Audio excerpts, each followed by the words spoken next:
Good morning, wrestling fans. Welcome to PWR Today for Wednesday morning. It's December 9th, 2020.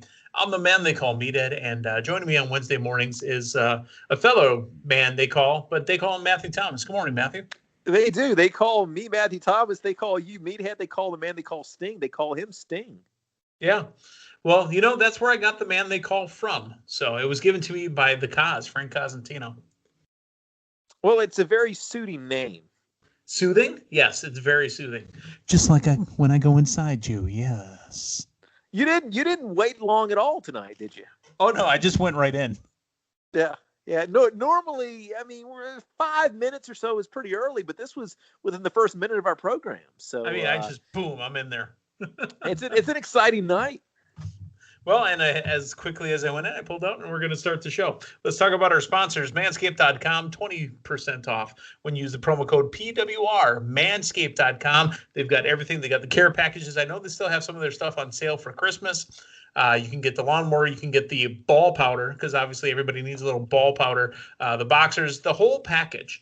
Again, speaking of Manscaped.com, it's 20% off, promo code PWR. And also our friends at collarandelbowbrand.com. I know, Matthew, you're a big fan of the Fanny Pack Kid and his combination pack that he's got there. I am, and there's also some seasonal wear on Collar and Elbow, too. There's a nice little snowman shirt with the head help me on there, which I might have to pick that one up sooner rather than later. Yeah, that's a legendary design right there. But the promo code PWR will get you 10% off. Excuse me, it's PWR 360 at collarandelbowbrand.com. All right, Matthew, it is Wednesday morning, and normally we would be just walking into the show. We look for a little bit of wrestling news out on the interwebs there, talk about NXT and AEW tonight. But this is a different morning. We watched Impact last night. Matthew, you watched and I watched, all right? So I think what you're saying is welcome to Sudden Impact. Ah, Sudden Impact. Those were the days. Let's talk about aces and eights. Yes, let's talk about Joker Sting. I'm still waiting on my cut. It's funny you say waiting on your cut, because I'm cheap and I'm going to be getting rid of my Hulu in the next week or so, and I'm binging as much as I can of Sons of Anarchy. Trying to get it all in before I turn it off. So have you watched it before, or is this your first I have. watch? This is second run. Okay. What a great show. In this last decade or so of television, you hear everybody talk about Breaking Bad. You hear everybody talk about Mad Men. There's a few handful. My goodness, I think I preferred Sons of Anarchy to both of those shows, and a lot of those that are talked in the upper echelon of that era. Yeah, and, big viewer of the Mayans as well. Mayans should be coming back early 2021 is what we hear. One thing that I think Sons of Anarchy had that a lot of those shows of that era did not, the soundtrack was Peggy Bundy, and the soundtrack, which the soundtrack oftentimes actually featured Peggy Bundy. Yeah. A lot of those. Yeah. She did a lot of those songs, yeah. Yep. A lot of those covers that you're like, who is that? That's her. That's Katie Seagal. And then, again, another thing that some know, most might know, but not all know, that she is married to the show's creator. Yes. And I may not have known that until you filled me in and informed me. Yeah. I am at the point in season 2 right now where that poor guy's now missing both of his eyes, and his wife's dead. Oh my goodness. Yeah. I watched it on its initial run. That is one I need to go back and rewatch. What an excellent show. Yeah. All right. So we could talk about Sons all day, but let's talk about why we're talking Impact Wrestling and why we went down that path. Last week, Wednesday, on Dynamite, Kenny Omega, the Cleaner, is the new AEW heavyweight champion of the world. Runs off with Don Callis and says, you want to hear what Kenny's got to say? Check us out on Impact next week, Tuesday, because Don Callis is an executive vice president, I believe, EVP of Impact Wrestling. So we watched. We saw some great matches. We saw the Motor City Machine Guns. We saw Eric Young. We saw the professional wrestler, Brian Myers, and many more, including Sami Callihan. But what we were really listening for is, what does Kenny got to say? Why did he run off to Impact? Why is AEW talent on Impact? First off, Matthew, did you stop and watch the commercial between Tony Khan and Tony Schiavone? Yes, I did. And that was, it was, during my fast forwarding through the commercial break, I had to pause it and rewind it a little bit to realize what I was seeing. I loved it. They bought time on I think it was brilliant planning. And there's a little bit of snarkiness in that commercial. Go back and rewatch it again. And me calling out, and I know Damian gave me a little bit of a hard time, me calling out AEW's very poor math skills. Because Tony says he hasn't talked to Sting in 25 years. Yeah. Wait, 25 years? That would mean 95. Tony, come on now. Let me ask you this. How close are we? How far away are we from Tony Khan being a regular on-air personality? We're very close. Yeah. I mean, this was the most in your face that I've seen. This is the first time we've heard him talk, to be honest. Yeah, he's referenced a lot, and he's referenced, in my opinion, probably a little bit too much. Yeah. But outside of that, we've just seen him in Gorilla and, what we saw last week. But I think we're getting really close to Tony Khan being a regular presence in some capacity, which we'll see what that all means. I mean, it's his company, so I guess he can kind of do it if he wants to. Yeah.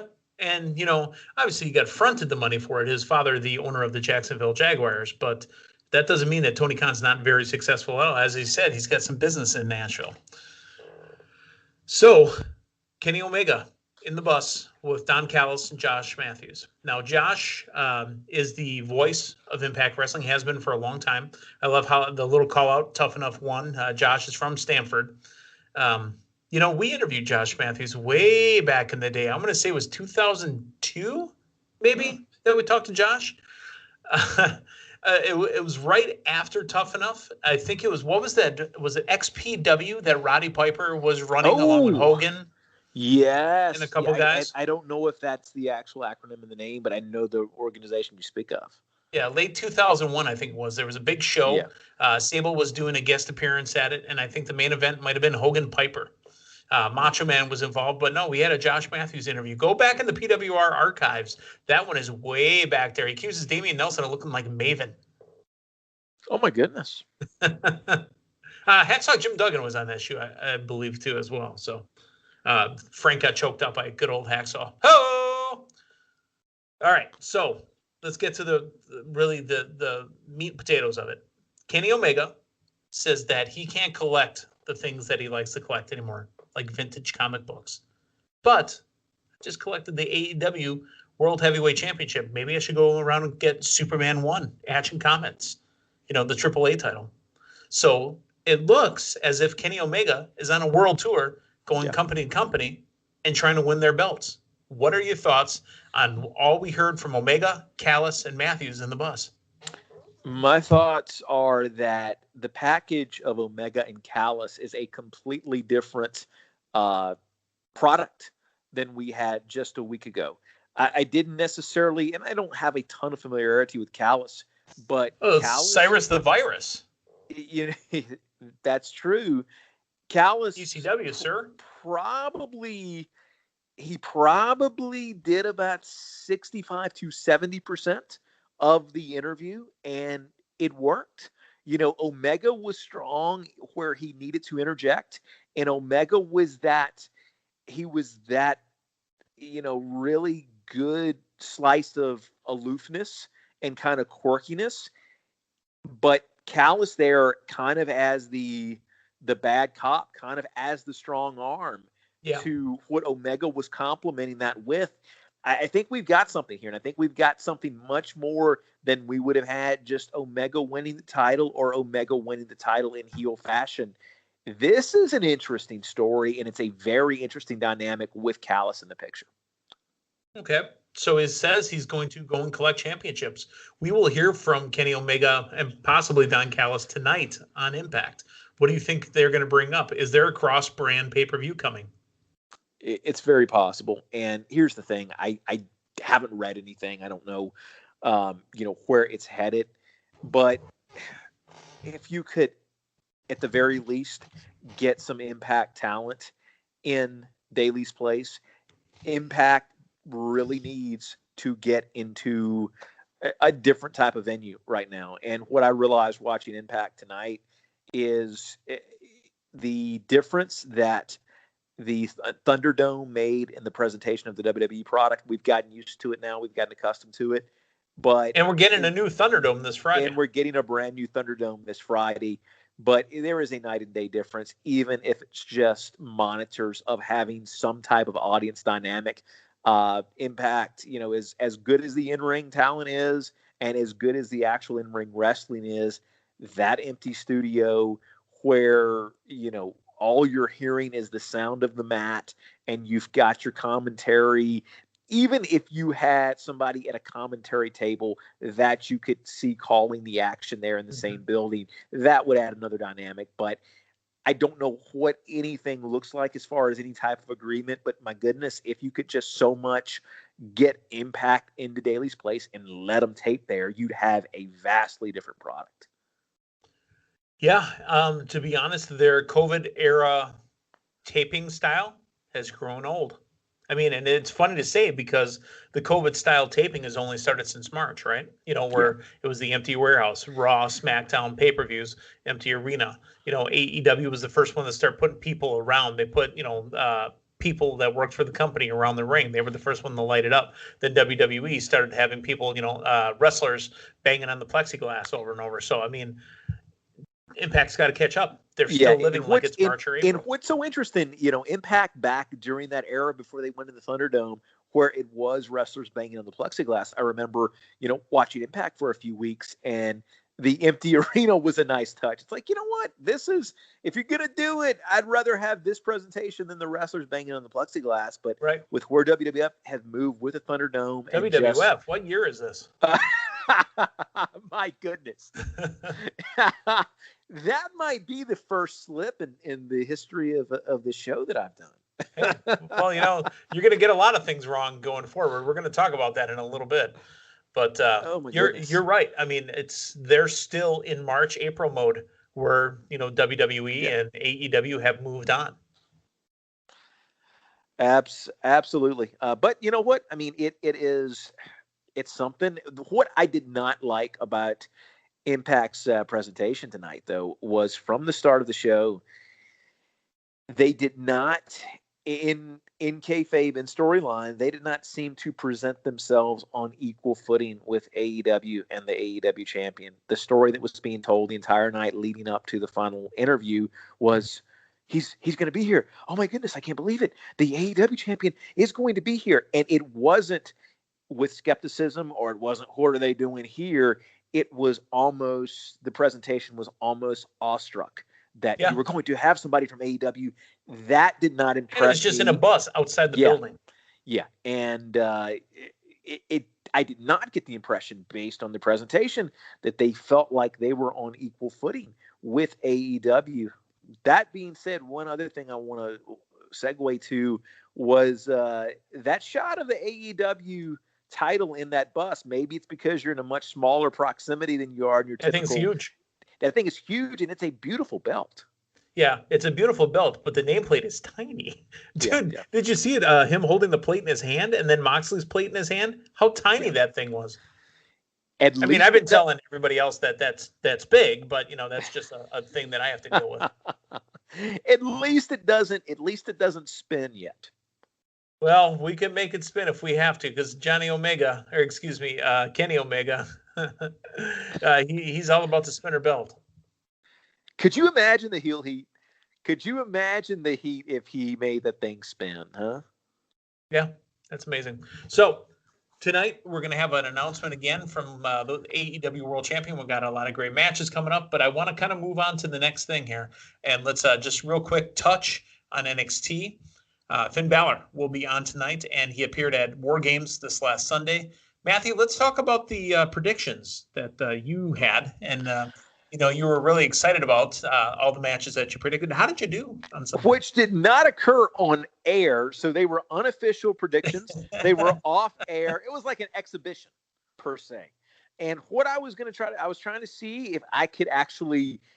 I fooled you because it was an opposite prediction. I was going to see if I could basically predict everything wrong, and I was successful. I correctly predicted 4 out of the 5 matches incorrectly. Yeah, which one did you get right? I think it was Ciampa. It was Tommaso Ciampa. Ciampa was an easy one. Yep, exactly. So pretty pleased with how it did. And since we have officially been keeping score, I believe you and I are all tied up, all knotted up. The next card that we predict, that's going to be the old rubber match, as they like to call it. I will not be battling rubbers with you anywhere, anytime, anyhow. You know you will. All right. I wanted to touch on that real quick. Like I said, not much to talk about. I mean, we got a little bit of time left here, but I do want to reach out and it's kind of something I've been wanting to talk about. Are you a Mauro Ranallo fan? I am. I appreciate his work. I appreciate his enthusiasm. Okay. I mean, this guy's living it when he's calling it, right? Yeah. He's reached out and told people through interviews now exactly why he left the WWE. Remember, he was the voice of NXT. I thought he was a great voice of NXT, and really kind of the rise to power of NXT was the voice of Mauro. Now, the problem I had with Mauro, I loved him. Okay. This is not his first play-by-play gig. I mean, this guy, has done boxing pay-per-views. He's done, I've heard he's done other sports, but Mauro needs to be in a booth by himself.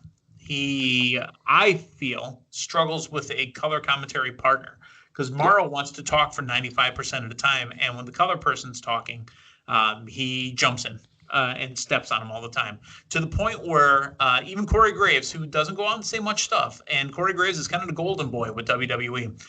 Corey Graves said, look, dude, you got 2 people that are former world champions. You need to shut up for a little bit and let them talk.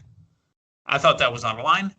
JBL was accused of bullying him. That's why he left SmackDown and went down to NXT. But Mauro explains why he left the WWE. And honestly, he said that he was having panic attacks and it was for his mental health. Matthew, you told me something before we came on the air about a documentary. Tell us a little bit. Yeah, great. I believe it was a Showtime original, if I'm not mistaken. I know that's where it lives right now. You can find it on Showtime. Bipolar Rock and Roller is the name of the documentary. I believe it was, and it's been a while since I've seen it. I believe it goes into his just the start of his WWE career, if I'm not mistaken.